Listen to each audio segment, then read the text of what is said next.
The Joe Rogan Experience. My uncle, John Kennedy, did that. He refused to go to war. So he was surrounded by military-industrial complex, and he learned very early and an intelligence apparatus that he realized early on that the purpose of the CIA and the intelligence apparatus was to create a constant pipeline of new wars for the military-industrial complex. The day, 3 days before he took the oath of office, Eisenhower, who was the outgoing president, gave what is probably the most important speech in American history, which was, where he warned against the military-industrial complex. I was at my uncle's inauguration. I was in Washington that day. I was a 6-year-old boy. And I was sitting on the stands behind him, in front of him during his inauguration. And he understood that. And 2 months later, the military and intelligence came to him and said, we got to invade Cuba. And he was like, I'm not going to Cuba, and I'm not going to let the military. And they said, well, we got all these Cubans trained, and they're going to go attack Castro.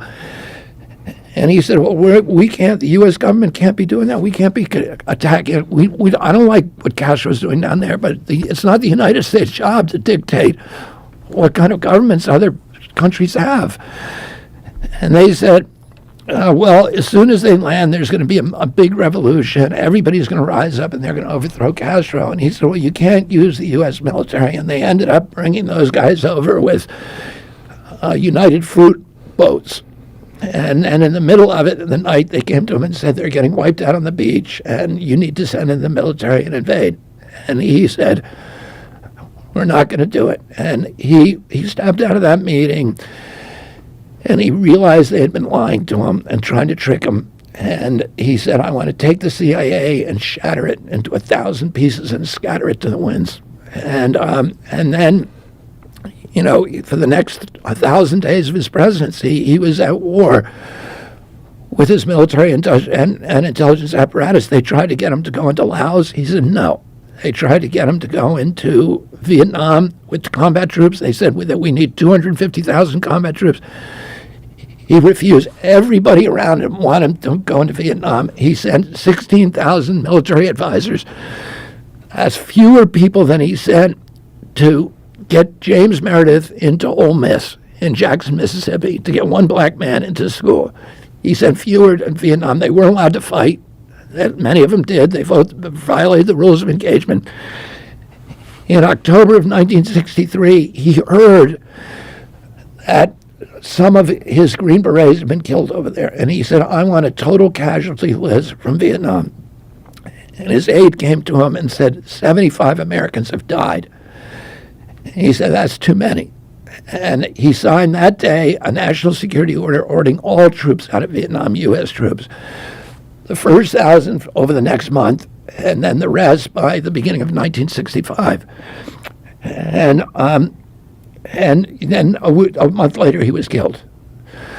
So, but what his view is that he believed that the view of Americans abroad should not be, a soldier with a gun. It should be a Peace Corps volunteer building, wells, and it should be USAID helping poor people, and it should be Alliance for Progress building middle class.